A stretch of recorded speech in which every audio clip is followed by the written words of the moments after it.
함께 나누신 하나님 말씀은 요한복음 17장 1절로 5절까지의 말씀입니다. 예수님의 대제사장적 기도 60번째 요한복음 말씀 함께 나누기 원합니다. 저희는 요한복음 17장을 이미 요한복음을 시작하면서 수개월 동안 함께 말씀을 자세히 살펴봤습니다. 그런데 그 이후 이제 1장부터 오면서 오늘 16장까지 도달했고요.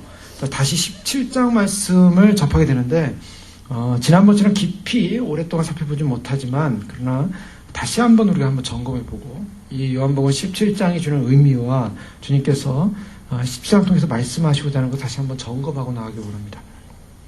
저희가 13장부터 시작되는 말씀을 다시 한번 돌이켜보면 요한복음의 마지막 부분에 와서 주님은 계속적으로 제자들에게 그의 사랑을 심어주고 제자들을 위로하고 격려하는 장면을 살펴보게 됩니다. 그 이유는 이제 예수님께서 그의 오신 목적을 달성하기 위해서 십자가의 길을 걸어가셔야만 했기 때문입니다. 그래서 십자가에 돌아가시는 때가 이미 이르렀음을 주님께서 아시고 요한복음 13장 1절에 6월절 전에 예수께서 자기가 세상을 떠나 아버지께로 세상을 떠나 아버지께로 돌아가실 때가 이른 줄 아시고 세상에 있는 자기 사람들을 사랑하실 때 끝까지 사랑하시나 여기서부터 시작이 되는 것입니다. 그래서 주님께서 그 전에 유대인들에게 주님이 오신 목적과 하나님의 뜻과 그리고 주님이 메시아 되심을 계속적으로 증거했지만 저들은 받아들이지 않았습니다. 이제는 예수님께서 이제 안으로 내부로 들어온다 그랬습니다. 그래서 긴밀한 친밀한 관계를 갖게 되는 것이죠. 저희도 주님이 오시기 직전에 저희가 사실은 주님의 오심을 증거하고 전파하고 주의 나라를 선포합니다. 그런데 시간이 갈수록 우리가 주님의 오심이 임박할수록 사실은 주님께서 원하시는 것이 있다면 주님과의 내면적 교제입니다.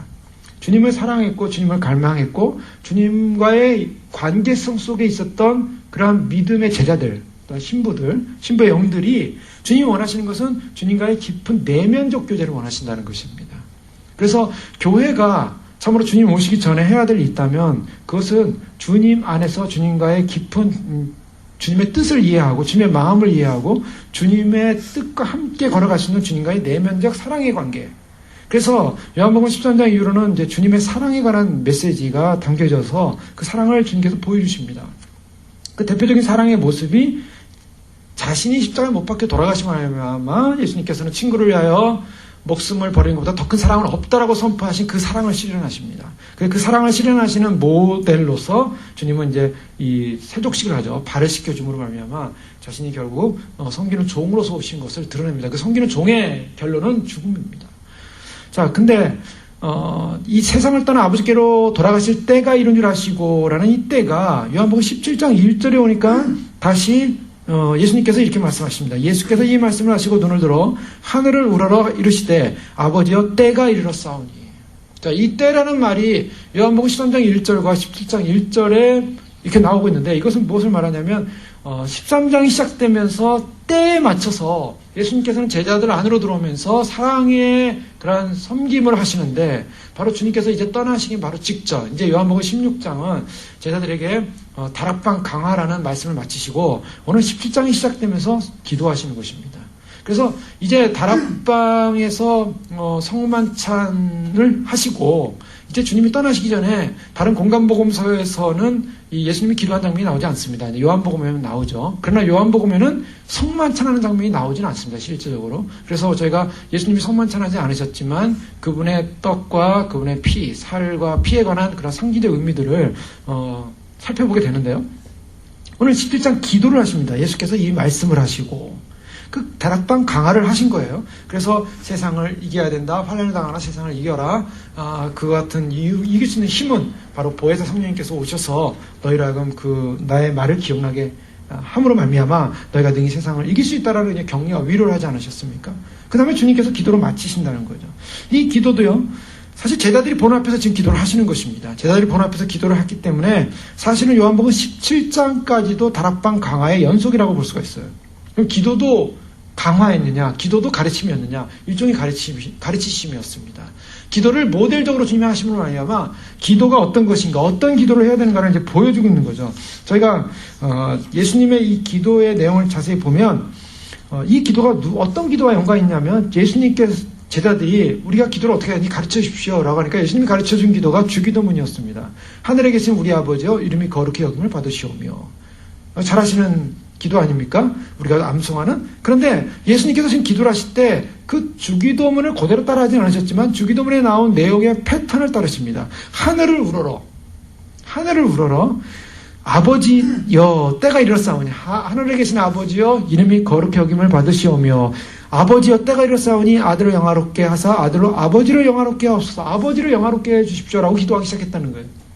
기도의 패턴이고 기도의 모델입니다. 예수님께서 하신 직접적인 기도와 예수님이 가르쳐주신 기도가 연관되고 있음을 보게 됩니다. 이름을 거룩히 여김을 받으시오. 11절과 12절 말씀 보면 나는 세상에 더 있지 아니하오나 그들은 세상에 있었고 나는 아버지께로 가오니 거룩하신 아버지여 내게 주신 아버지의 이름으로 그들을 보존하사 우리와 같이 그들도 하나 되게 하옵소서. 거룩하신 아버지여 이름이 거룩히 여김을 받으시오며. 이 주기도문 기도와 이 요한복음 17장 기도가 연관되고 있고요. 또 4절 말씀에 보면 예수님께서는 자신을 이렇게 고백합니다. 아버지께서 내게 하라고 주신 일을 내가 다 이루었습니다. 다 이루었습니다 라고 표현해요. 이 다 이뤘다라는 이 표현의 말씀은 이미 예수님께서 아직 이름이 남아있습니다. 예수님의 다 이름의 완성은 언제 이루어집니까?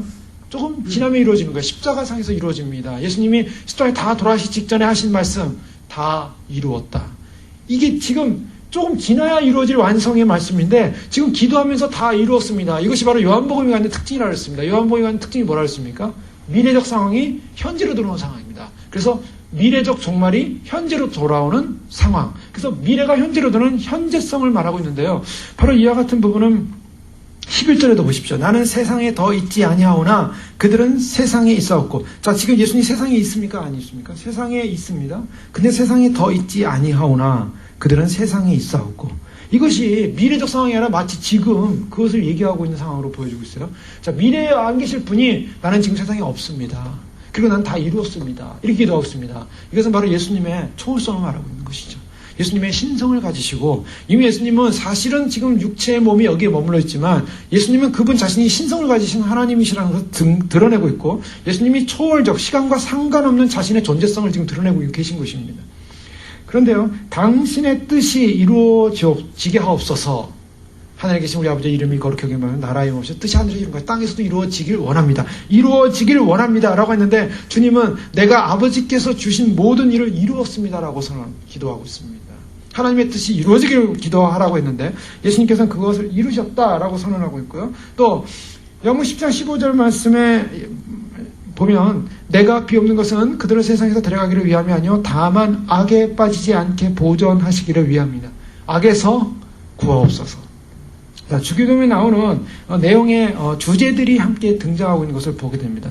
자, 이것이 바로 이제 주님께서 오늘 17장을 통해서 기도의 모습을 통해 패턴을 보여주고 있는데요. 자, 요한복음 13장이 시작되는 때가 이렇습니다. 이제 기도하는 이 기도. 하늘에 계신 우리 아버지요. 벌써 이 주기도문처럼 기도하신 그 주님은 그 다음에 하늘에 있는 모든 권세를 내게 주셨습니다. 13장 3절에 보면 자기가 하나님께로부터 오셨다가 하나님께로 돌아가실 것을 아시고 라고 말씀합니다. 하나님께로 오셨다가 하나님께 돌아가시는데 그 앞에 보면 아버지께서 모든 것을 자기 손에 맡기신 것과 자기 손에 맡기셨다라고 말하고 있는데요. 17장 2절에 보면 아버지께서 아들에게 주신 모든 사람에게 영생을 주게 하시려고 만민을 다스리는 권세를 아들에게 주셨음이로소이다. 만민을 다스리는 권세를 아들에게 주셨습니다 라고 했는데 13장 3절에는 자기 손에 모든 것을 맡기셨다. 모든 것을 주셨다는 것이죠. 자, 이것은 뭘 말하냐면 13장과 17장이 서로 인클루지오를 이루고 있다는 것을 보여주고 있는 것입니다. 인클루지오는 무엇입니까? 수미상관이라고 했습니다. 수미상관이라는 것은 뭐냐면 머리와 꼬리가 같다. 머리와 처음과 마지막이 같다. 그래서 왜 그러면 수미상관이라는 것을 왜 지금 이것을 이렇게 밝히고 있는가? 그것은 강조라고 했습니다. 처음과 마지막을 이야기함으로 같이 배열함으로 말미암아 이것은 그 안에 들어온 모든 것을 대표하면서 강조하고 있다는 것을 말하고 있는 것이죠. 그 같은 대표적인 것이 13장 2절에 보면 마귀가 벌써 시몬의 아들 유다에게 마음에 생각을 넣었다. 예수팔 생각을 넣었다라고 했습니다. 그런데 요한복음 오늘 기도의 17장 12절에 보면 내가 그들과 함께 있을 때에 내게 주신 아버지 이름으로 그들을 보존하고 지켰나이다. 그 중에 하나도 멸망하지 않고 다만 멸망의 자식뿐이오니 이는 성경을 응하게 함이니 멸망의 자식이 누구였습니까? 가룟 유다였습니다. 13장 2절에 가룟 유다에게 예수 팔 생각을 넣었다라고 사도 요한은 그렇게 기록하고 있는데 17장 오늘 12절 말씀에 가룟 유다에 관한 얘기를 하고 있어요. 자, 이것은 뭐냐면 13장의 내용이 지금 17장에 반복되고 있다는 것인데 그냥 반복하는 게 아닙니다. 잊어버렸을까 반복하는 게 아니라 이것은 강조하고 있는 굉장히 중요한 메시지를 강조하고 있는 부분이죠. 또한 그와 같은 성경이 성취되었다라는 것을 13장 18절에 보면 내가 너희 모두를 가리켜 말하는 것이 아니니라. 나는 내가 택한 자들이 누구인지 알미라. 그러나 내 떡을 먹는 자가 내게 발꿈치를 들었다 한 성경을 응하게 하려는 것이니라. 성경을 응하게 하려 하시는 것이니라. 13장 18절 이렇게 말씀하고 있죠. 17장 12절에 보면 다만 멸망의 자식뿐이오니 이는 성경을 응하게 함이니이다. 성경을 응하게 한다. 자, 똑같은 패턴으로 가고 있습니다. 자, 이거 두 가지 살펴봤습니다. 지금 13장에 나오는 예수님께서 이제 때가 이르렀기 때문에 제자들을 사랑하시는 그 장면 속에 또 13장의 그런 상황이 17장의 기도 상황과 같이 연관이 되면서 결국 13장부터 14장, 15장, 16장까지 거쳐오는 예수님의 다락방 강화 속에 예수님은 결국 17장에서 결국 최종적인 결론과 더불어서 그분의 중심적 사역을 말하고 있습니다. 특별히 17장의 기도 내용을 보면 크게는 이제 내용적으로 보면 크게 두 가지입니다. 주님이 자신을 위한 기도를 하시고요. 그 다음에 제자들을 위한 기도를 하고, 그 다음에 이제 제자들의 말씀을 듣는 사람들을 위한 이 기도를 합니다. 그래서 1절부터 5절까지는 자신을 위한 기도가 나오고 있고, 6절부터 19절까지는 제자들을 위한 중보 기도가 나오고 있어요. 그 대제성적 중보 기도라고 합니다. 그리고 20절부터 마지막 26절까지는 이제 나머지 사람들을 위한 기도를 하게 되는데요. 그러나 그런 세부적인 나눔의 내용들이 뭔가 종말론적인 약속인 것입니다. 이 종말론적인 약속이라는 건 뭐냐면 예수님께서 기도를 하시면서 기도의 목적이 뭐였는가? 이 제자들이 하나님과 함께하길 원한다는 거예요. 목적은 그겁니다. 물론 세상에 남게 되고 악에서 구해지고 저들을 보존해달라고 기도하시고 뭐 여러 가지가 있었지만 그러나 결국은 아버지와 하나 되길 원합니다. 그래서 보혜사가 오셔서 보혜사를 보내시겠다고 위로하시면서 약속하시지 않았습니까? 보혜사를 통해서 보혜사가 내주하심으로 말미암아 성부, 성자 하나님을 계시하시게 됐어요. 그래서 성령 하나님이 성부와 성자 하나님, 예수님을 계시함으로 말미암아 결국 성부, 성자, 성령이 우리 안에서 연합되어지고 하나 될 뿐만 아니라 이제는 그 연합되어짐이 언제 이루어지냐면 23절에 보면 곧 내가 그들 안에 있고 아버지께서 내 안에 계시어 그들을 온전함을 이루어 하나 되게 하려 함입니다. 이게 종말론적인 구원이에요. 온전함을 이루어 하나 되게 하려 합니다. 자, 우리가 구원받는다고 할 때 구원이라는 것이 무엇입니까? 구원이라는 것은 단지 멀리 있는 어떤 하나의 그 좋은 나라에 가는 것이 구원이 아니라 하나님과의 연합입니다. 근데 요한복음 17장의 내용을 자세히 보면요. 요한복음 17장에서 예수님께서 이 땅에 오신 목적을 분명히 말하고 있습니다. 예수님이 이 땅에 오신 목적, 삶의 목적, 인생의 목적이에요. 인생의 목적이 뭐냐? 아버지를 알리는 것이다 라고 말했습니다. 아버지를 알게 하는 것이다. 그래서 예수님을 본 사람은 아버지를 알게 되는 것입니다. 나를 본 자는 아버지를 보았거늘. 그래서 예수님의 요한복음 전체 생애의 가장 중요한 핵심 메시지는, 그의 사역의 메시지는 하나님을 계시하고 하나님을 드러내고 사람들을 하고 하나님을 알게 하는 것입니다. 왜요? 인간이 하나님을 잃어버렸기 때문이에요. 예수님이 이 땅에 오신 목적은 잃어버린 하나님, 찾지 않는 하나님, 하나님에 대한 갈망이 없고 하나님에 대한 알미 없는 그 인생을 향하여 하나님을 알도록, 갈망하도록 하는 것이 예수님의 오신 목적이었다는 것입니다. 그것을 분명히 하고 있어요. 그래서 하나님을 알리는 것이 예수님의 목적일 뿐만 아니라 그것이 예수님의 영광이었고, 그리고 하나님을 안 백성이, 우리 하나님을 모르던 백성이 하나님을 알게 되면 그것이 하나님께 영광이 되더라는 것입니다. 많은 사람들이요, 당신의 인생의 목적이 뭡니까? 예수님 믿고 크리스찬 돼서 인생의 목적이 뭡니까? 하나님의 영광입니다. 그래, 하나님의 영광을 위해서 어떻게 사십니까? 내가 이 일도 하고 저 일도 하고 이것도 하고 많이 하고 그래서 많은 일을 했습니다. 그래, 하나님께 영광. 내가 사업도 잘 돼서 하나님께 영광. 자녀 잘 돼서 하나님께 영광. 내가 뭘 잘해서 영광. 그러니까 자기 잘 되는 게 다 하나님께 영광이에요. 그래서 그렇게 생각한다고요? 그게 하나님께 영광이에요. 목적이 그래요. 내가 잘 되면 내가 잘 됨으로 세상 사람들이 보고 이야, 교회다니는 사람이 저렇게 잘 되는구나. 하나님께 영광 된다. 이렇게나 해서 그것을 빙자해서 누가 잘 됩니까? 내가 잘 되는 거예요. 내가. 자, 그것이 하나님께 영광이에요. 하나님께 영광은 그게 아닙니다. 하나님께 영광은 뭐냐? 하나님을 제대로 알 때. 예수님께서 이 땅에 오신 목적은 우리가 예수 그리스도를 통해서 하나님을 알 때, 하나님과 교제, 안다는 것은 뭡니까? 그냥, 하나님은 이분, 하나님은 뭐, 의, 거룩, 진실, 뭐, 하나님은 창조자, 하나님은 뭐 이런 분, 하나는 지식을 알려는 게 아닙니다.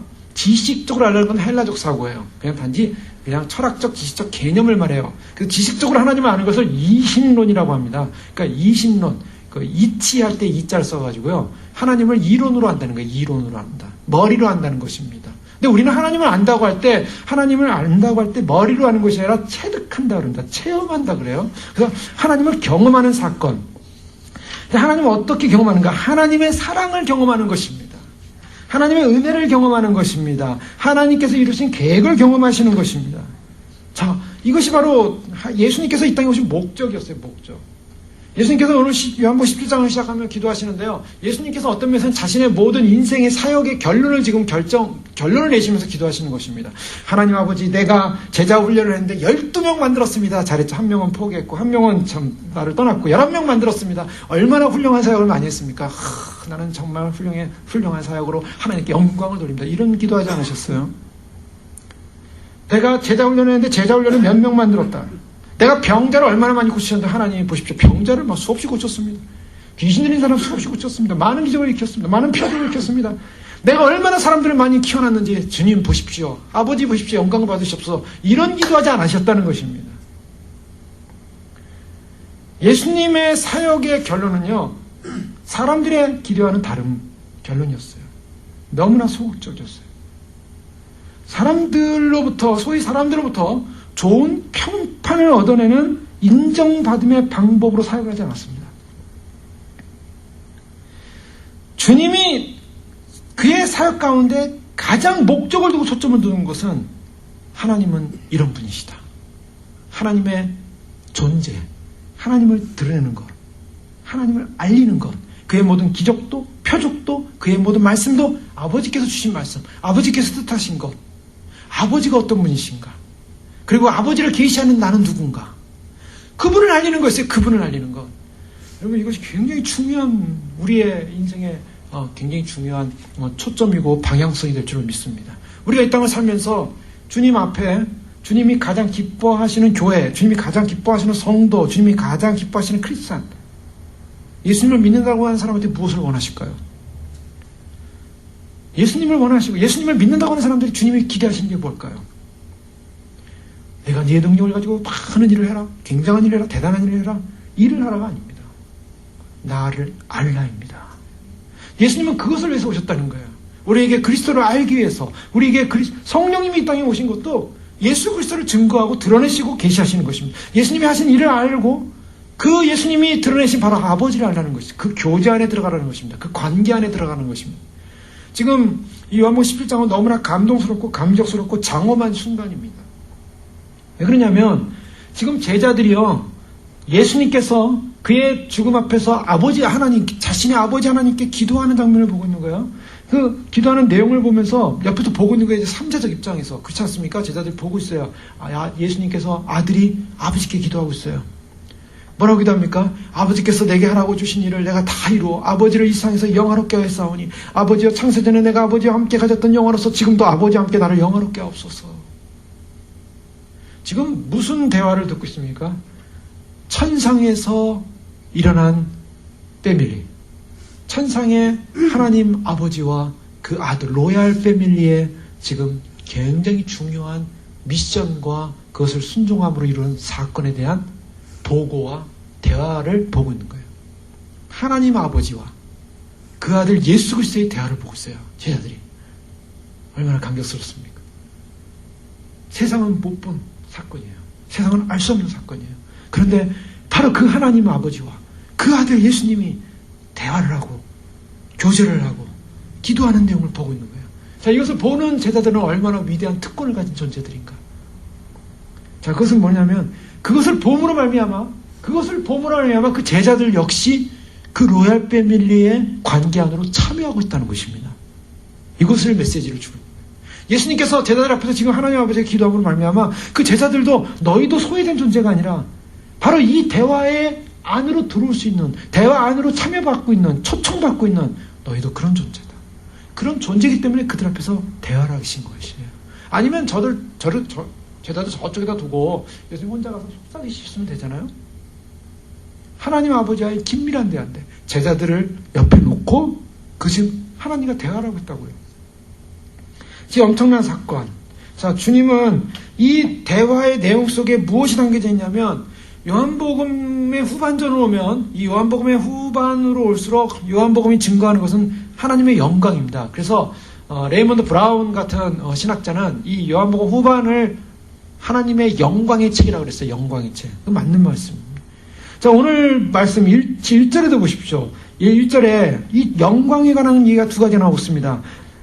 때가 이르렀사오니 아들을 영화롭게 하사, 영광스럽게 하사 아들로 아버지를 영화롭게 하옵소서. 영광을 아버지께 돌리게 하옵소서. 지금 예수님의 목적은 했습니까? 자, 사람들은요, 자기 영광, 자기 영화라고 그랬죠? 자, 자기 영화 목적이 뭡니까? 자기가 높아지기 위해서, 자기가 위대해지기 위해서 자기 영화라는 거예요. 그런데 오늘 이 말씀도 가만히 보면 아들을 영광스럽게 하래요. 예수님이 스스로가 이제 낮아지셨다가 이제 스스로 영광스러워지고 싶어서 그러신가? 물론 주님은 영광 받으신 합당하신 분이고 영광 받으신 분입니다. 지금 아버지여 때가 이랬사오니 하고 하늘을 우러러 기도하셨잖아요. 이 하늘을 우러러 기도하는 것은 세리의 기도와 다릅니다. 세리는 감히 하늘을 우러러 기도할 수 없었어요. 그런데 예수 그리스도는 하늘을 우러러 기도하셨고 예수님의 모든 기도를 하늘을 우러러 기도하셨습니다. 그것은 그분이 만물의 으뜸이라는 고린도서 1장 말씀처럼 만물의 으뜸 되심과 바로 하나님의 주권자 되심을 더 선포하는 장면이에요. 사실은 인간 같은 죄인이 아니기 때문에 땅에다가 하늘을 들어서 고개를 들 수 없습니다라고 고백하는 그런 고백이 아니에요. 예수님의 고백은 당당한 하나님 앞에서 하늘을 우러서 아버지와 교제하는 특권적 교제인데, 그럼에도 불구하고 아들을 영화롭게 해주십시오. 왜? 목적이 뭔가? 아버지를 영화롭게 하기 위해서. 자, 이거 굉장히 중요한 순서죠. 아들을 영화롭게 해주십시오. 그러면 아버지를 영광스럽게 하겠습니다. 그런데 아들을 영화롭게 하는 방법이 뭐냐는 거예요.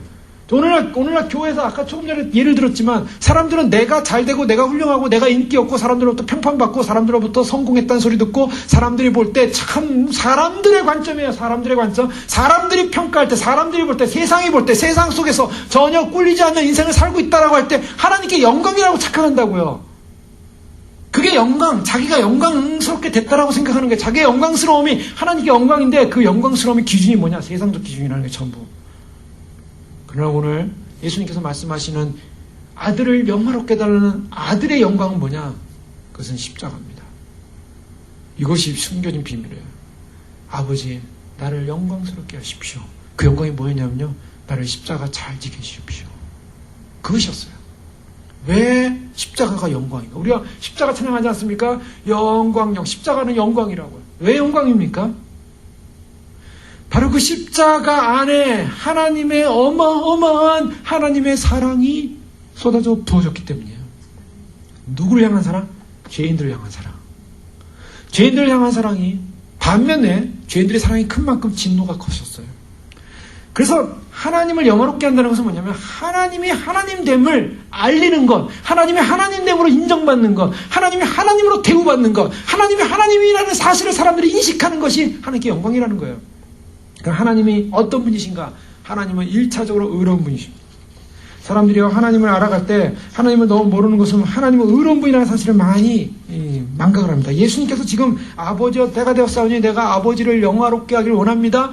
근데 그 영화로운 방법이 자신이 십자가를 통해서. 근데 그 십자가의 내용은 뭐였습니까? 십자가의 내용은 우린 잘 알고, 현실적 내용은 저주였어요. 현실적 내용은 죽음이었어요. 비참함입니다. 저주예요. 저주받은 자만이 나무에 달리는, 율법을 이루는. 그런데 그 저주받은 자리가 하나님의 공의의 자리였다는 거예요. 하나님 얼마나 무섭고 두려운 분이시냐. 하나님은 의로운 분이신데, 사람들이요, 죄를 지어도요, 이 세상 사람들이 왜 십자가가 영광스럽지 못하고, 왜 십자가가 소중하지 못하고, 왜 예수 그리스도가 나에게 가장 전 존재가 되지 못하는가? 자기가 하나님이라는 존재를 잘 모르기 때문이에요. 그 하나님이 뭘 모르나? 하나님은 의로운 분, 얼마나 의로운 분이라는 걸 모르기 때문입니다. 인간의 어리석음은 바로 거기 있어요. 사람들이 가장 등한히 여기는 것이 뭐냐? 죄를 지어도요, 인간은 죄를 지어도 죄에 대한 인식이 없다라는 거예요. 중병이 걸려있는 인생들. 인간의 가장 본질적 문제는 죄의 문제였습니다. 이 죄의 문제가 인간에서 가장 심각한 문제예요. 죄의 문제가 해결돼야 되는데요. 죄를 지어도 심판받지 않는다. 죄를 지어도 당장 날벼락이 떨어지지 않는다. 사람들이 이렇게 생각하는 거예요. 이렇게 생각하니까 어떻게 합니까? 하나님을 두려워하지 않더라는 거예요.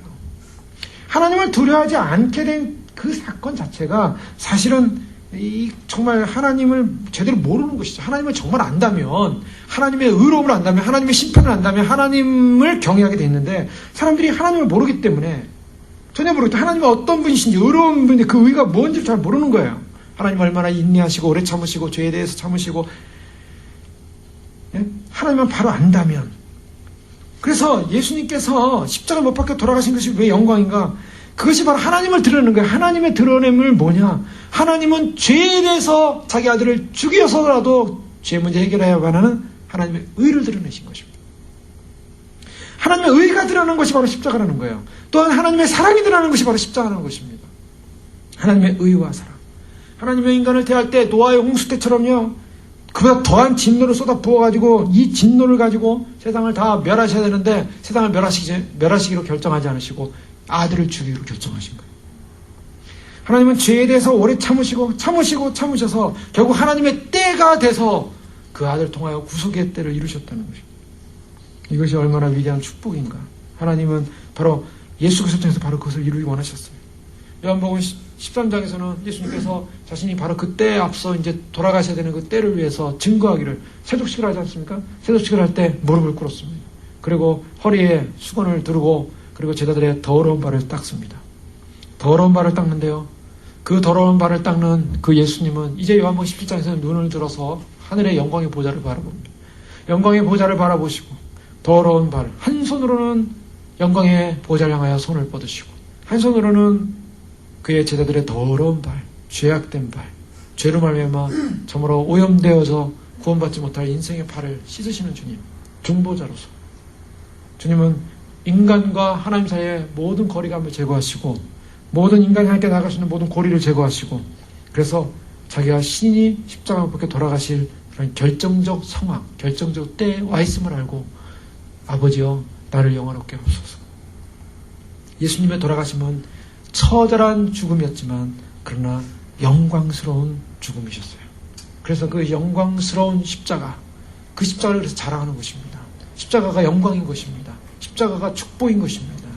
그래서 예수님께서 그 십자가를 잘 지게 해달라고, 주님의 그 엄청난 사랑과 엄청난 하나님의 공의를 드러내는 십자가를 통해서 내가 이것을 잘 감당하므로 하나님을 드러내게 해달라고.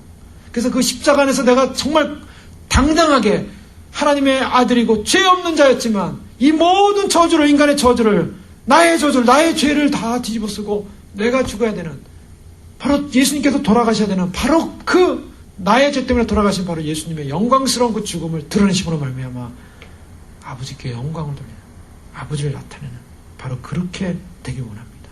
지금 그 기도를 하고 계신 것입니다. 그래서 주님은 아버지께서 아들에게 주신 모든 사람에게 영생을 주게 하시려고 만민을 다스리는 권세를 아들에게 주셨습니다. 예수님의 어떤 특권이죠. 영광스러운 특권입니다. 자, 예수님은 우리가 볼 때 그렇게 나약한 분이 아니시고 또 우리가 볼 때 당연히 십자가 못 박혀 돌아가실 분도 아니신 거죠. 예수님은 당당하신 분이십니다. 예수님은 높임 받으실 분이십니다. 시편 25편 1절에 보면 다윗은 여호와여 나의 영혼이 주를 우러러보나이다. 나의 영혼이 주를 우러러보나이다. 주를 우러러봅니다. 예수 그리스도를 우러러봅니다. 하나님을 우러러봅니다. 우러러봐야 될 분이십니다. 시편 123편 1편에도 하늘에 계시는 주여 내가 눈을 들어 주께 행하나이다. 자, 피조물이 갖는 태도는 뭐냐면 하나님을 우러르고 하나님을 높이는 것이죠. 자, 예수님은 바로 이런 모든 우러름을 받게 합당하신 분이다. 그분이 아버지 하나님께 위탁하며 또는 아버지를 향하여 기도하는 모습, 만민을 다스리는 권세를 나에게 주셨습니다. 아버지요. 아들과 아버지의 친밀한 관계를 여기서처럼 잘 나타내는 부분은 없습니다. 아버지요. 이것은 아버지다라고 할 때 히브리서 10장에 보면요, 이런 말씀입니다. 10장 5절에 보면 그러므로 세상에 임하실 때에 가라사대 하나님이 제자와 예물을 원치 아니하시고 오직 나를 위하여 한 몸을 예비하셨도다. 예비를 누가 하시면 하나님이 예비하셨대요. 자, 우리가 저희 가족에서 보면은 나의 몸에서 난 자녀라고 그러고 자녀는 나에게 몸을 준 부모라고 합니다. 그죠? 그런 표현. 육체적 관계에서는 그렇잖아요. 마찬가지예요. 예수님도 이 땅에 몸을 입고 오셨어요. 근데 예수님이 이 땅에 몸을 입고 오셨는데 그 몸을 예비하신 분이 누군가? 하나님 아버지셨대요. 히브리서에 그렇게 기자가 말하고 있는 거예요. 나를 위해 한 몸을 예비하셨다. 당연한 아버지세요. 인성면에서 아버지세요. 예수님은 인성면에서 하나님의 아버지십니다. 그리고 히브리서 1장 5절에도 나는 그에게 아버지가 되고 그는 내게 아들이 되리라. 그리고 누가복음 1장 35절에도 수태고지를 통해서 하나님의 아들이라 일컬어지리라. 하나님의 아들. 그리고 또한 로마서 8장 30절에서 자기 아들을 아끼지 아니하시고 우리 모든 사람을 위해 내어주시니가 어찌 아들과 함께 모든 것을 우리에게 주시지 않겠느냐. 자기 아들을 아끼지 아니하시고 아들. 관계입니다. 아버지요. 아버지와 아들과의 관계. 그 사랑을 지금 증명하고 사랑을 드러내고 있어요. 그러면서 이 사랑을 드러내면서 나타내는 거 예수님께서 지금 요한복음을 통해서 계속적으로 보여주는 거 아까 말씀드렸지만 목적이 뭔가 그것은 영광이었어요. 영광인데 그 영광이 뭔가 하나님을 드러내는 거, 하나님을 알리는 것입니다. 하나님을 드러내는 거, 자기의 인생의 목적이 자기를 드러내고 자기의 성공을 나타내고 자기의 위대함을 드러내고 자기의 표적을 통해서 자기의 기적을 통해서 또한 자기의 신적 권능을 통해서 자기 자신을 드러내는 사건이 아니라 바로 하나님의 누군가를 드러내는 사건. 그것이 바로 예수님께서 이 세상에 산 목적이었고 더 나아가서 그분의 목적은 바로 이 심판받아 죽어야 될 인생들이 하나님을 알게 되기를 원합니다. 라는 것. 하나님을 알게 되기 위해서 자기가 당연히 그 하나님의 진노와 하나님의 의와 하나님의 사랑을 결정짓는, 드러내는 십자가를 지겠다는 것. 그 십자가마저도 아버지를 드러내는 십자가였어요. 우리의 인생의 목적이 무엇입니까? 우리의 목적, 우리의 가치관이 있다면 우리는 하나님을 드러내고 하나님을 알리고 하나님을 아는 것이 인생의 목적일 줄 믿습니다. 하나님을 알아가는 거예요. 알아가기에 갈급해야 됩니다. 사슴이 시냇물을 쫓아 갈급한처럼 목마른처럼 내 영혼이 주를 찾기에 갈급하나이다. 이게 시편 기자의 고백이요. 이게 그냥 시가 아니에요. 내 영혼이 정말 목마르냐는 거죠. 갈급하냐는 거죠. 내 영혼이 주님을 찾기에 갈급합니다. 여러분 얼마나 우리가 주님을 찾기에 갈급합니까? 주님을 갈망합니다. 주님을 알기 원합니다. 주님을 더욱 알기 원하네. 나 주님을 더욱 알기 원하네. 주님을 더욱 알기 원합니다. 주님을 더 알기 원합니다. 자, 이것이요, 이 고백이요, 주님이 이 땅에 오신 목적이었어요. 주님이 이 땅에 모든 주님을 따르는 백성들, 내게 주신 자들을 구원하시려고 그랬다고 주님 말씀 4절에요. 아버지께서 내게 하라고 주신 일을 내가 이루어. 그 내게 하라고 주신 일이 뭡니까? 아들에게 주신, 아버지, 2절 보십시오. 아버지께서 아들에게 주신 모든 사람, 그 사람에게 영생을 주는 거예요. 근데 그 영생을 주는데 목적이 영생이었죠? 사람들은 예수 믿으면 구원받습니다. 영생 얻었습니다. 그렇다. 끝. 영생이 뭐냐고요, 영생이. 영생이 뭐냐고, 영생 얻은 게 뭐냐고요. 당신 영생 얻었습니까? 그러면 영생 얻었다는 게 뭡니까? 예수 믿으면 구원받는 거죠. 믿으면 구원받는 거죠. 영생 얻으면 믿으면 구원받는 거죠. 거기까지 대답한 사람은 아무것도 모르는 사람이에요. 주님을 모르는 사람이에요. 영생도 모르는 사람이에요. 3절에 보십시오. 영생을 주게 하시라고 했는데 영생은 곧 유일하신 참 하나님과 그가 보내신 자 예수 그리스도를 아는 것이니다. 뭐 한다고요? 아는 것이라고 말하고 있어요. 예수님께서 이 땅에 오신 목적은 아버지를 영화를 높게 하시는 것인데 아버지를 드러내고 아버지를 알리는 것이에요. 예수님의 전생의 가치성은 하나님을 드러내고 하나님을 알리는 것이었습니다. 그런데 영생을 그에게, 아버지께서 아들에게 주신 모든 사람에게 영생을 주게 하시려고 나에게 모든 만물을 다스리는 권세를 주셨는데 그 권세 받은 자가 영생을 줄 수 있다는 것입니다. 창조주로서, 생명의 주권자로서, 생명의 창시자로서 아르케라고 예전에 설명했습니다. 예전 설교 들어보시면 자세히 나와요. 그래서 생명의 주권자다, 생명의 통치자라 그랬어요. 그 생명의 통치자로서 이 땅에 오신 주님이 영생이 뭐냐는 거예요. 영생은요, 하나님과 참 하나님, 유일하신 참 하나님과 그가 보내신 예수 그리스도를 아는 자, 아는 것, 이것이 영생이래요. 여러분, 영생이 뭡니까? 영생은 영원히 사는 거예요. 영원히 살죠. 예수 믿으면 영원히 살죠. 나한테 거저 주는 거죠.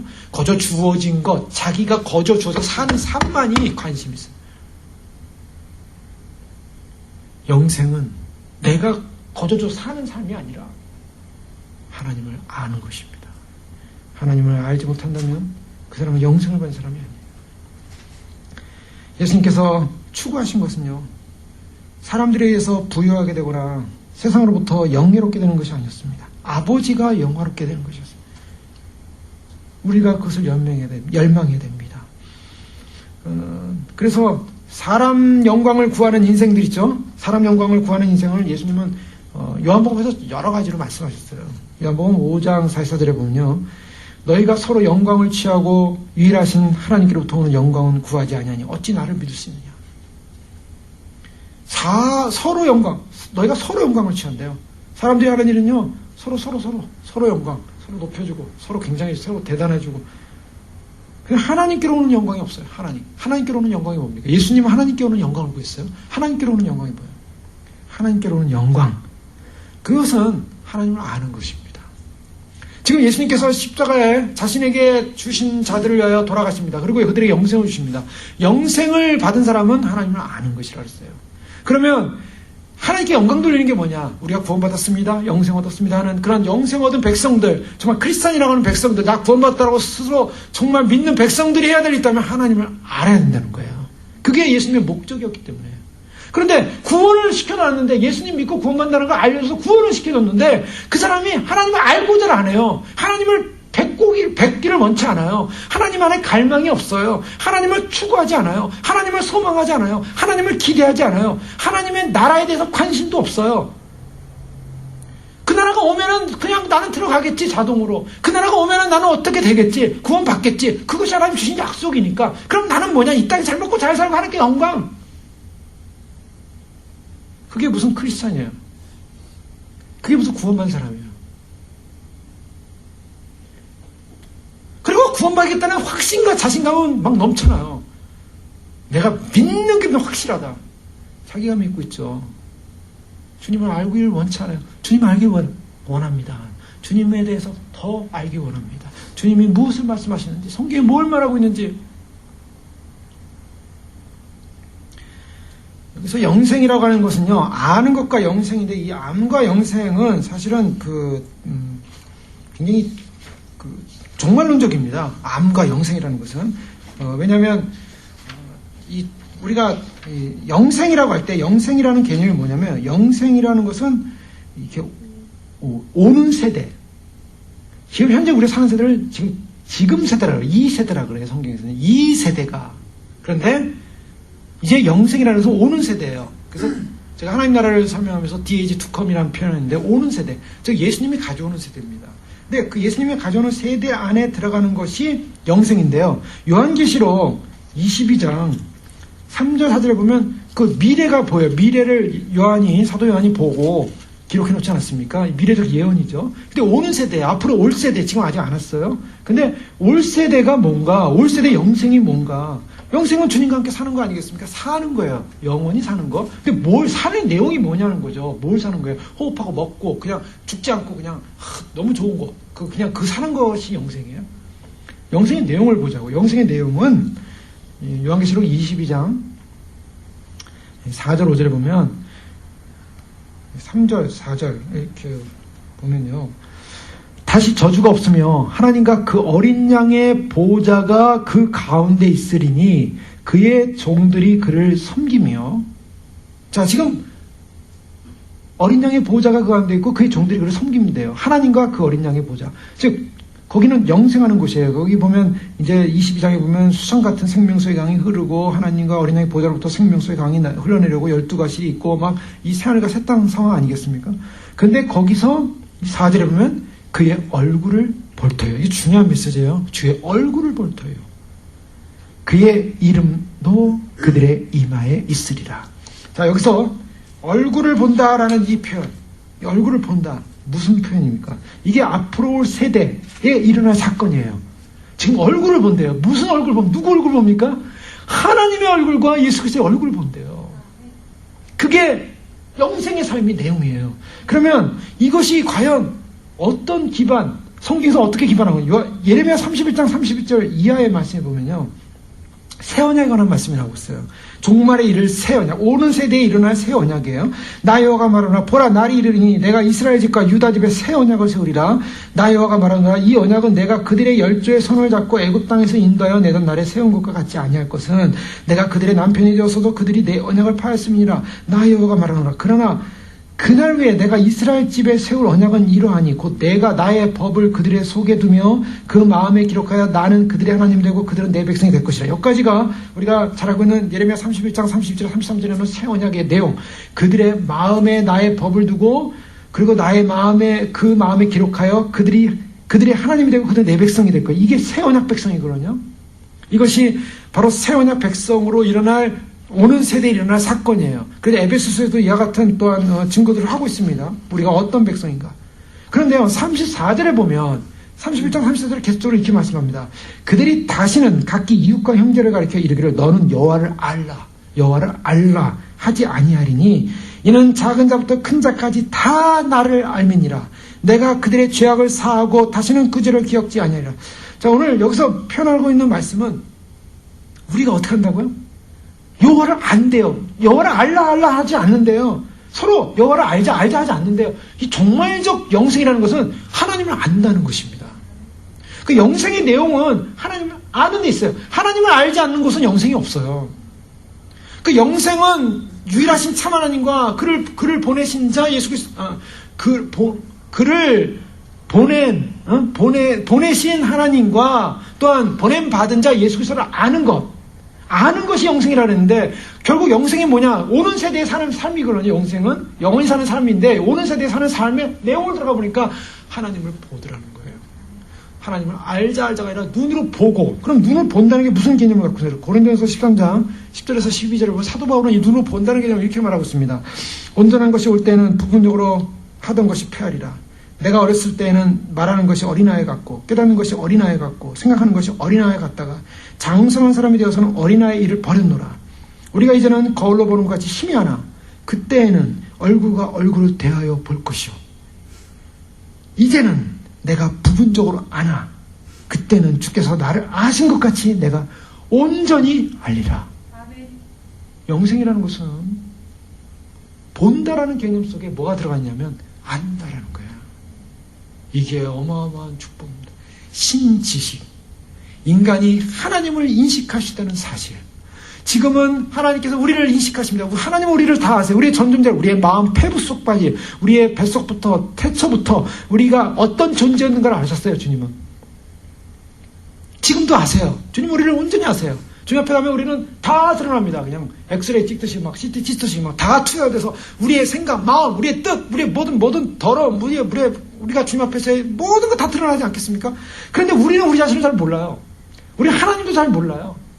하나님을 아는 것은 하나님이 하나님이라는 사실을 드러낸 사건밖에 몰라요, 우리는. 우리 가만히 우리 인생을 보시죠. 우리가 하나님을 아는 것이 어떤 것입니까?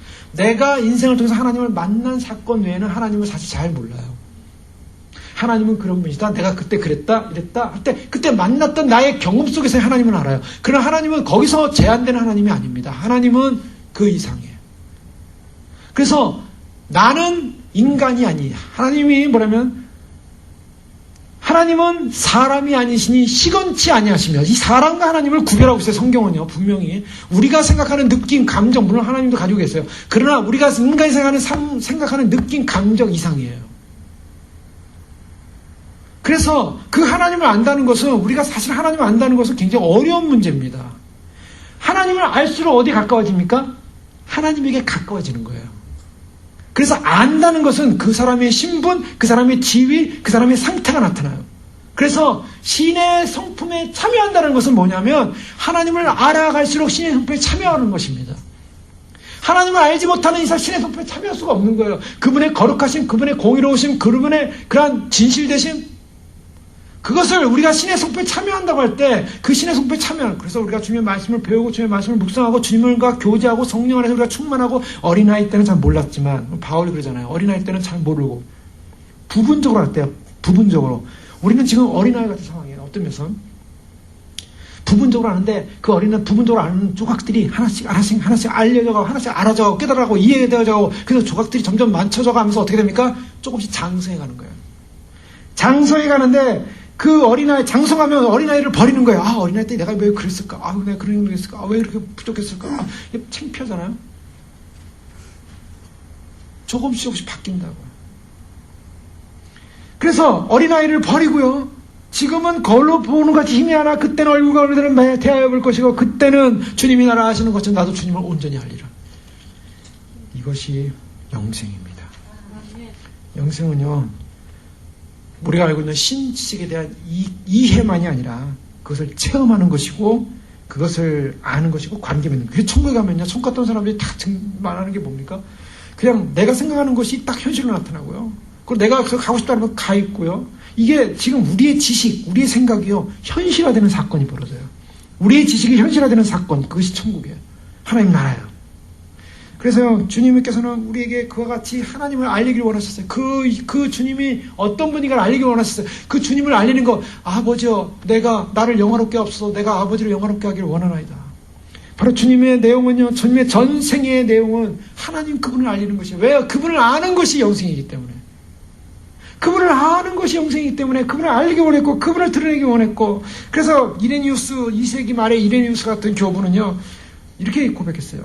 무한하며 만질 수 없고 볼 수 없는 분이 사람들로 하여금 자신을 볼 수 있고 만질 수 있으며 이해할 수 있도록 해주셨으며 그로 인해 그를 이해하고 본 자들은 살게 될 것이다.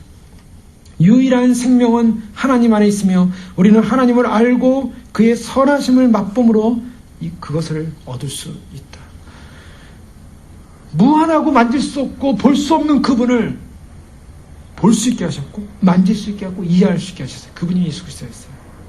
그래서 그분이 예수님께서 오셔가지고 예수님을 드러내시고 알리시고 드러내셨어요. 누가복음 10장 20절 21절에 이때 예수께서 성령으로 기뻐하사 가라사대 천지의 주제이신 아버지시여 이것을 지혜롭고 슬기는 자들에게는 숨기시고 어린아이들에게 나타내심을 감사하나이다. 옳소이다. 이렇게 된 것이 아버지의 뜻입니다.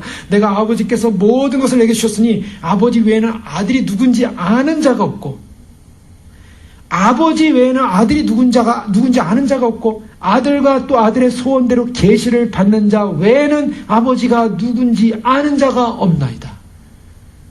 예수 그리스도가 하나님 아버지를 알았는데 아들의 소원대로 계시를 받는 자가 나와요. 우리가 바로 그런 계시를 받는 자로서 존재하고 있음을 하나님께 영광 돌리시기 바랍니다. 계시를 받고 주님의 말씀의 계시를 알고 받고 깨달아지고. 근데 이거 누가 하십니까? 성령께서 하셨어요. 성령님 내 안에서 주님을 알게 하십니다. 그래서 하박국 2장 14절에 대저 물이 바다를 덮음같이 여호와의 영광을 인정하는 것이 세상에 가득하리라. 주님이 종말론적으로 주님의 나라, 주님의 의, 주님의 뜻, 주님을 알리고 선포하고 드러내시고 바로 이거. 그러면 주님께서 우리에게 질문하시는 건 이거예요. 이 땅의 백성들 향하여, 이 땅의 교회들 향하여, 이 땅의 성도를 향하여 과연 아버지와 아들을 아느냐라는 질문을 하십니다. 사람들이 그러죠. 예수님 믿고 나 아버지 알아요. 하나님 알아요. 나 예수 그리스도 알아요. 그런 대답이 아니고요. 얼마나 어떻게 아느냐. 예?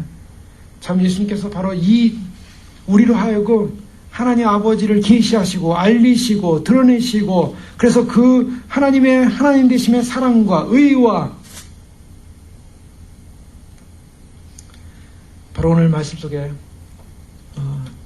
1절에서 아들을 영화롭게 하사 아들로 아버지를 영화롭게 하옵소서. 4절에 뭐라고 합니까? 아버지께서 내게 하라고 주신 일을 내가 이루어 아버지를 이 세상에서 영화롭게 하였사옵니다. 자, 이것도요, 이 1절과 4절을 잡으면 이것도 이렇게 숨이 쌍관으로 인크루즈로 되는 걸 보게 돼요. 지금 1절에서는 나를 영화롭게 해주십시오. 예수님이. 나를 영화롭게, 내 십자가를 통해서 나가 영화롭게 되고 부활을 통해서 영화롭게 돼야만이 아버지를 영화롭게 할 수 있습니다. 순서가 어떻습니까? 예수 그리스도가 영화롭게 되고 아버지를 영화롭게 합니다. 그런데 4절에서 보면 반대죠. 내가 나에게 주신 일을 내가 다 이루어 세상에서 아버지를 영화롭게 했습니다. 아버지를 영화롭게 했대요. 그 다음에 5절에 보면 아버지와 창세전에 내가 아버지와 함께 했던 영화로서 지금도 아버지와 함께 나를 영화롭게 하옵소서. 이제는 나를 영화롭게 하래요. 1절에서는 나를 영화롭게 하시고 아버지를 영화롭게 해주십시오. 자, 이제 십자가가 끝났어요. 십자가가 끝나고 말미암아 이제는 어떻게 됐냐면 다시 아버지를 영화롭게 했습니다. 내가 이것을 다 이루어서. 그러니 이제 창세전에 누렸던 영화.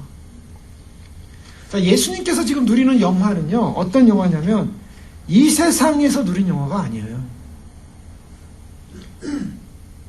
이 세상에서 누리는 영화. 사람들이 이 땅에 태어나서 부귀영화 한번 누려봐야 된다. 그 부귀영화가 이상에서 영화죠. 주님은요, 이상의 영화가 아니었어요. 창세전에 아버지와 함께 누렸던 영화예요. 즉, 이 땅의 영화가 아니더라는 거예요. 이 땅의 인간들은요, 업적 쌓기. 업적 쌓기가 인생들의 하나의 그 죄성 중에 하나인 것 같아요. 업적 쌓기. 그 중국의 진시 황제가, 진나라 황제 아닙니까? 이 황제가 그냥 폭군이었다 그러죠. 사람들 많이 죽이고, 똑똑한 사람 다 죽였어요. 그래서 자기가 통치하려고. 근데 대부분, 이 독재자들이 자기가 통치하기 위해서 똑똑한 사람을 다 죽이거든요. 그 다음에 그것 때문에 망해요. 꼭 망해요. 이제 그런 역사인데, 만리장성을 쌓지 않습니까?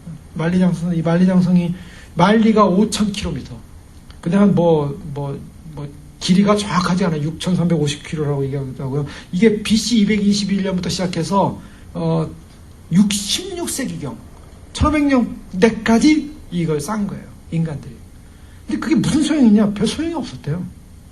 북방민족의 몽골민족 쳐들어오는 걸 막기 위해서 쌓고요. 이렇게 쌓는데, 별 군사적, 물론, 수도를, 황실을 지키려고 하는 그런 의미도 있었겠지만, 거의 만주벌판 평야이기 때문에 별 의미가 없었는데, 그걸 쌓더라는 거예요, 인간이.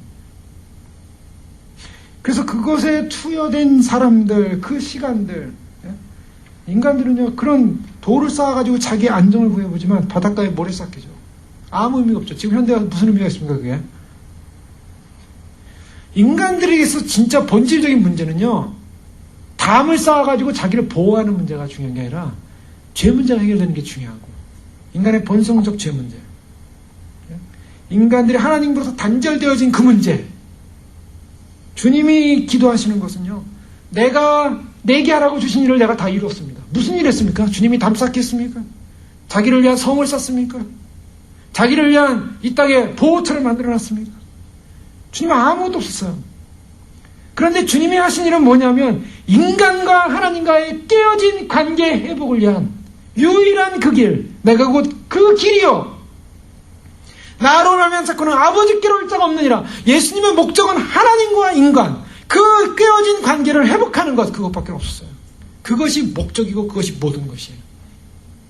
인간이 하나님부터 나와가지고 하나님부터 지음받아서 하나님 안에 머물러야 될 인간이 하나님을 떠나서 독자적으로 살기 시작하고, 독자적으로 자기 일을 하기 시작했고, 인간은 자기 성을 쌓기 시작했고, 인간이 만든 바벨탑, 인간한테는 자기 우상, 인간이 만드는 자기 셀프 우상, 이 모든 것이 다 죄고. 그래서 진정 인간에게 본질적으로 해결되면 하나님 안에 들어가는 것, 하나님을 만나는 것, 하나님의 관심 갖는 것. 요한복음 4장 34절에 예수께서 이르시되 나의 양식은 나를 보내신 이의 뜻을 행하며 그의 일을 온전히 이루는 것이다. 나의 양식은 나를 보내신 이의 뜻. 여기 우리가 이 말씀을 보면요, 얼마나 예수님께서, 이게 그냥 하신 말씀이 아니고요, 얼마나 예수님은 하나님 아버지 중심에 있는 걸 알 수 있어요. 자기를 안 드러내세요. 아버지여, 때가 있어 아들을 영화롭게 하사. 아버지여, 아버지 할 거죠. 아버지, 나를 좀 영화롭게 해주십시오. 이게 아니었어요. 예수님은 아버지여, 나는 아버지의 아들입니다. 아버지의 아들로서 영화롭게 되기를 원합니다. 2절에 보면 아버지께서 아들에게 주신, 내가 나에 있는 사람들 내가 구원했습니다. 내가가 아니에요. 아버지께서 아들에게 주신 아버지의 종속적, 삼위일체 관계 속에서 지난 시간에 살펴보지 않았습니까? 하나님과 동등하시지만, 본체시지만, 동일 본체시지만, 그러나 아버지에게 종속된 존재, 철저하게 아버지를 높이고, 아버지로부터, 아버지에 의해서, 아버지 때문에, 아버지가 시키신 일, 나를 보내신 이의 뜻을 행하며 그의 일을 온전히 이루는 것이라. 예수님이 얼마나 겸손하시는지, 나는 마음이 온유하고 겸손하니. 그 예수님의 겸손 속에는 무엇이냐면, 사람들 앞에서, 죄악 앞에서, 귀신 앞에서 이거 담대하시고 주님의 주권을 선포하시지만, 하나님 앞에서 철저하게 아들로서 아버지의 뜻을 행하겠습니다. 나의 인생의 목적은, 나의 삶의 목적은 아버지가 영화롭게 되는 것입니다. 아버지를 알리는 것입니다. 아버지를 드러내는 것입니다. 그래서 그것을 다 이뤘습니다. 이제 이 세상에 주는 복이 아니라 이 세상에 어떤 복도 받지 못했어요. 예수님이 이 땅에 복 받은 게 뭐가 있어요? 아무것도 없었습니다. 그야말로 늘 하는 얘기는 슈바이처 말 맞다나 예수님은 실패했다. 그러나 예수님이 실패했습니까? 실패하지 않았어요. 백부장이 예수님이 돌아가신 모습을 딱 보고 이방 군대 장교가 이는 진실로 하나님의 아들이었도다. 그건요, 성경에 그냥 그 사람이 그냥 놀래가지고 한 말이 아니에요. 진짜 고백한 말이에요. 그래서 계속적인 그 문헌에 의하면 그 사람이 예수님 믿고 나중에 예수님 믿고 주님을 알고 믿었다는 문헌이 나오는데요. 어쨌든 중요한 것은 진실로 하나님의 아들이었다. 이방 백부장에 입에서 하나님의 계시자로서 하나님의 아들로서 증거된 것을 선포케 하셨어요. 하늘의 복, 죄를 이기시고 승리함으로 말미암아 하나님의 복이 내려와 결국에는 아버지를 영화롭게 하는 그 믿음의 사명을 잘 감당하신 것. 그분은 높아지셔야만 했고 그분은 영광을 받으셔야 됐고 오늘 5절 말씀처럼 창세전에 내가 아버지와 함께 가졌던 영화로서 지금도 아버지와 함께 나를 영화롭게 하옵소서. 아버지와 함께 나를 영화롭게. 에베소서 1장 17절 이하 말씀에 보면 우리 주 예수 그리스도의 하나님 영광의 아버지께서 지혜와 계시의 영을 너에게 주사 하나님을 알게 하시고 너희 마음의 눈을 밝히사 그의 부르심의 소망이 무엇이며 성도 안에서 그의 기업의 영광의 풍성함이 무엇이며 그 힘의 위력으로 역사하심을 따라 믿는 우리에게 베푸신 능력이 지극히 크심이 어떠한 것을 너희로 알게 하시기를 원하노라. 그의 능력이 그리스도 안에서 역사하사 죽은 자들 가운데서 다시 살리시고 하늘에서 다시 자기의 오른편에 앉히사 모든 통치와 권세와 능력과 주권과 이상뿐 아니라 오는 세상에 일컫는 모든 이름에 뛰어나게 하시고 또 만물을 그의 발 아래 복종하게 하시고 그를 만물 위의 교회의 머리로 세우셨느니라. 예수 그리스도입니다. 그분은 높임을 받으셔야 되고 높아지셨고 높이셨습니다. 요한계시록 5장 11절 이하 말씀에도 동일한 말씀이 나옵니다. 예수님께서는 높임 받으시고 영광 받으실 바로 그분이심을 성경 말이죠. 또 내가 보고 들음에 보좌와 생물들과 장로들이 둘러선 많은 천사들의 음성이 있으니 그 수가 만만이요 천천이라 큰 음성으로 이르되 죽임을 당하신 어린 양은 능력과 부와 지혜와 힘과 존귀와 영광과 찬송을 받으시기에 합당하도다 하더라. 주님께서 합당히 영광 받으시 합당하신 분. 보호자에 앉으신 이와 어린 양에게 찬송과 존귀와 영광과 권능이 세세토록 있을지어다. 천국에서 천상에서 사도 요한이 보니까 바로 예수 그리스도 그분이 승귀하시고 높아지셔서 영광과 부와 힘과 지혜와 찬송을 받으시기에 합당하신 분으로 죽임을 당하신 어린 양 그분의 영광. 자, 이 기도를 왜 주님이 지금 제자들 앞에서 하고 있습니까? 5절까지만 보면요. 왜 이 기도를 하고 계세요? 위로하는 게 제자들에게. 나의 죽음이 너에게 슬퍼할 일은 아니다. 지금은 잠깐 슬퍼하지만 애통하지만 너희는 기뻐할 것이고 나는 영화를 얻을 것이다. 주님, 아버지 하나님 그 영화를 허락하여 주시옵소서. 그리고 우리가 그리스도를 위하여 하나님 나라를 위하여 하나님 영광을 위하여 이 땅 가운데서 고난과 애통과 주님의 길을 따르는 것이 결코 헛되지 않는 것이다. 그를 보여주고 있는 것이죠. 제자들에게 그걸 보여주고 있습니다. 그래서 베드로는 그것을 받고 제자들이 그것을 받고 그들이 어떤 운명에 처하던 어떤 상황에 처하던 주님께서 이루신 그 고난과 십자가 앞에서 이루신 그리고 승리하셔서 높이 들림 받으셔서 스데반이 봤던 것처럼 하나님 예수 그리스도께서 하나님 보호자 우편에 앉아 계시던 그분이 서 계시다라고 선포할 수 있는 영광 가운데 믿음의 삶을 살 수 있는 그 비전을 주신 거죠. 교회의 유익입니다. 그래서 주님께서 오늘 10장을 시작하면서 정말 주님의 목적이 무엇인가? 주님이 이 땅에 오신 목적이 무엇이었는가? 그것은 그에게 주어진 백성들에게 영생을 주게 합니다. 그 영생의 내용이 무엇인가? 바로 하나님을 아는 것, 하나님을 알게 하고 안다는 것은 그냥 개념이 아니라 관계요, 사랑이요, 그 빼밀리 안으로 들어가는 것입니다. 그래서 아버지 얼굴을 볼 것이고 예수님을 볼 것이고 영원히 주님과 함께 보며 주님의 영광을 보며 그래서 누가복음의 9장에 보면 변화산 사건에 보면은 예수님의 별세에 관한 얘기할 때 보면 영광 중에 예수의 영광과 함께 나타난 예수님의 죽으심은 영광이고요. 예수님의 부활이 영광이고요. 예수님의 승기가 영광이고요. 그런데요, 이 영광은 다 누구를 위한 영광이었습니까? 하나님 아버지를 영화롭게 하는 삶이었습니다. 우리가 바로 주님의 뜻을 알고 주님의 뜻대로 순종하고 주님의 뜻을 다 이루기 위해서 살고 우리가 주님 드러내고 주님 알고 주님 영광 드러내고 예수님 드러내고 예수님의 뜻을 알리고 예수님을 알리고 예수님의 뜻을 드러내고 주님과 함께 거할 때 하나님 앞에 영광이 될 줄 믿습니다. 주님 오시는 날까지 주님 오심을 증거하고 주님 오심을 드러내고 주님과 함께하고 이것이 얼마나 영광스러운가. 우리의 인생의 목적은 다른 것이 없습니다. 내가 아니라 바로 예수 그리스도 내가 아니라 바로 하나님 아버지, 우리 이 땅에 존재케 하는 목적인 줄 믿습니다. 하나님을 영화롭게 함으로 말미암아, 아버지를 영화롭게 함으로 말미암아 그날에 우리를 영화롭게 하옵소서. 저희의 기도가 되길 바랍니다. 기도하겠습니다. 이 시간 기도할 때 그렇습니다. 주님이 가신 그 길을 우리도 따라갑니다. 누구든지 나를 따르거든 자기를 부인하고 십자가를 지고 나를 쫓을 것이니라. 주님, 그 십자가는 정말 괴로운 짐, 억지로 지는 짐, 무거운 짐이 아니라 아버지의 영광을 드러내는, 아버지를 높여드리는, 아버지의 공의와 아버지의 사랑을 드러내는 영광의 십자가인 줄 믿습니다.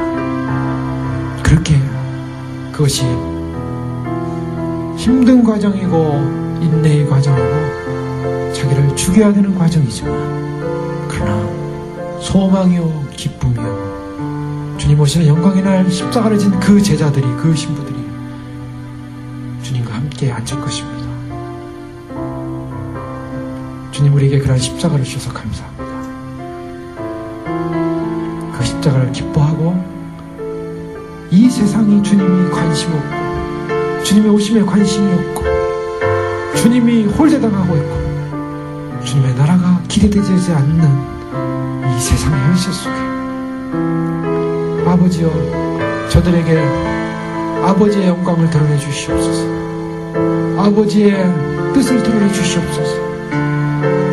아버지의 눈을 열어 짐승처럼 먹고 사는 것이 이 땅의 목적이 아니라 아버지 그 나라에서 그 나라에서 아버지 함께할 그 영광스러운 주님을 알게 되는 기쁨의 영광, 기쁨의 나라, 그 나라가, 그 영광이, 그 소망이 우리에게 영생임을 알게 하여 주시옵소서. 그 영생을 얻은 백성들이 그것을 향하여 달려가게 하시고, 그 영생을 백성들이 그것을 위해 기뻐하게 하시고, 그 영생을 얻은 백성들이 그것을 위해 환영하게 하시고, 그 영생을 얻은 백성들이 그것을 위해 찬양하게 하시고, 그것을 위해 모이게 하시고, 그것을 위해 주의 남은 인생의 고난의 길을 걷게 하여 주시옵소서. 같이 기도하겠습니다. 하나님 아버지 감사합니다. 주님께서 저에게 말씀해 주시고, 주님, 참으로 주님께서 이 땅에 오신 목적이 바로 예수님의 영광과 나라와 의와 생명과 진리를 향하여 우리를 부르신 주님, 그 부름을 향하여 우리가 부름받았습니다. 아버지 하나님, 참으로 주님, 참으로 저희가 이 땅에 사는 존재하는 목적이 무엇입니까? 주님, 우리가 이 땅에 존재하는 가치가 무엇입니까? 주님, 주님을 알기 원하고, 주님을 뵙기 원하고, 주님을 갈망하고, 주님 사랑하기 원합니다. 아버지 하나님, 세상에 어떤 것도 만족되지 않습니다. 어떤 것도 우리를 채우지 않습니다. 어떤 것도 잠시 지나가는 것입니다. 어떤 것도 주님, 아무리 사람들이 만리장성을 쌓는다 할지라도 그 만리장성이 아버지 하나님, 참으로 인간들이 쌓은 모든 인간의 보처가 다 아무런 의미가 없는 아버지 하나님, 참으로 인생의 허무요, 인생의 아버지 하나님의 헛된 영화요, 아버지 하나님, 참으로 주님, 아무것도 얻을 수 없는 아버지 하나님, 참으로 주님, 죽음의 정죄만 있을 뿐인데 아버지 하나님, 영생은 유일하신 참 하나님과 그를 보낸 자의, 그가 보내신 받은 자 예수 그리스도를 아는 것이라고 했사오니 아버지 하나님, 참으로 주님, 참으로 주님께서 우리에게 그 같은 주님을 알 수 있는 기회와 특권과 아버지 하나님 축복을 주셔서 감사합니다. 하나님이 보내신 자 우리의 예수 그리스도, 참으로 하나님을 계시하시고 알리셨고 드러내셨으며, 인간에게 있는 본질적 문제는 하나님을 아는 것이요, 인간에게 있는 본질적 문제는 주님을 아는 것이요, 인간에게 우리의 본질적 문제는 주님과의 관계의 목이요, 우리의 본질 목적이 주님 안에서 오는 세대 안에서 영원히 주님을 알아가는 축복인 줄 믿습니다. 하나님을 보게 하시고 주의 영광을 보게 하시고 주님을 알게 하시고, 지금은 부분적으로 알고, 지금은 아버지 하나님 희미하게 알고, 아버지 하나님 지금은 아버지 하나님은 참으로 어린애 같은 모습이지만 아버지 하나님, 참으로 주님을 더 알기 원합니다. 주님을 더 깨닫기 원합니다. 주님을 배우기를 원합니다. 아버지, 주님을 갈망하기 원합니다. 아버지 하나님, 참으로 주님, 사슴이 아버지 하나님이여 시냇물 찾아 목마르고 갈증기며 갈망하는 것처럼 주님을 알기에 갈망하기를 원하고, 주님을 배우기에 갈망하기 원하고, 주님을 떠나기에 갈망하기 원하고, 주님 오심을 사모하며 갈망하기 원하고, 주님을 의지하며 갈망하기 원하고, 주님 주시는 그 생명을 향하여 갈망하기 원하고, 주님 주시는 인생을 향하여 갈망하기 원하고, 주님 한 번만으로 갈망함으로 달려감으로 아버지 우리 인생이 힘이 없고, 아버지 하나님 우리 인생이 아버지 하나님은 참으로 어떤 상황과 존재 속에 속에서도 결코 아버지 하나님 외면당하지 않는 믿음으로 주님을 갈망하기에 주님이 함께 하시기에 외롭지 않으며 참으로 주님 슬프지 않으며 주님 함께 하시기에 아버지 하나님 주님이 이루신 영광의 소망이 우리에게 위대한 것을 알게 하시고 아버지 그 영광의 소망의 영광스러움을 알게 하시고 아버지 하나님 하늘을 우러러 아버지 땅이 아닌 아버지의 영광의 자리를 바라봤던 것처럼 우리 또한 하늘을 우러러 주님을 바라봅니다. 아버지 하나님 오실 주님을 바라봅니다. 이제 오셔서 영원히 아버지 우리에게 영광을 주시고 아버지 하나님 영광 받으시고 아버지 하나님 교회를 향해서 아버지 하나님 그 영광을 회복하실 아버지의 영광이 나를 소망하며 달려갑니다. 아버지 하나님 참으로 주님 그 믿음으로 서게 하시고 그 믿음으로 깨어있게 하시고 그 믿음으로 예배하게 하시고 그 믿음으로 준비하게 하시고 그 믿음으로 설 수 있도록 아버지 저희를 이끌어 주시옵소서.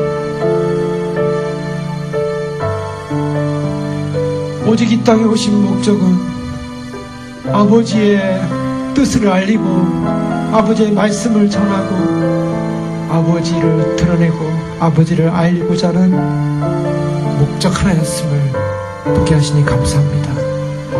하늘을 우러러 이제 그곳을 향하여 바라보며 마지막 십자가를 지시기 전에 주님 그 십자가가 영광이 되기를 기도하시고 그 영광을 통하여 아버지께서 영광 받으실 그 영광을 바라보며 기쁨으로 천상의 위대한 우리의 하나님 우리의 독생자 예수님의 그 영광스러운 대화를 목격하며 참여하며 동참하시게 허락하시니 감사합니다. 우리를 그런 가족으로 부르셨고 그러나 아무것도 아닌 존재들을 주님의 영광스러운 하나님의 나라와 영광을 높임을 올려드릴 수 있는 그래서 그 오는 세대의 주인공들로 영생자들로 우리를 불러주심을 감사합니다. 소망하며 우리 남은 시간 남은 생각 남은 삶 바로 주님이 걸어가셨던 이 길처럼 우리 또한 하나님의 영광을 드러내고 하나님을 알리고 주님의 뜻을 알리고 주여 그래서 결국 주님이 이루실 주님이 오셔서 영광 받으실 주님이 오셔서 높임 받으실 그 영광의 날에 저희 또한 함께 동참하여 주님을 친히 뵙고 영광의 주님의 영광을 찬양하고 높여드리는 그러한 영광을 얻는 영예를 얻는 그러한 신부요 교회가 될 수 있도록 저희를 축복하여 주시옵소서. 그것이 우리의 모든 것이고 만족입니다. 할렐루야 오시옵소서. 예수님의 이름으로 감사하며 기도합니다.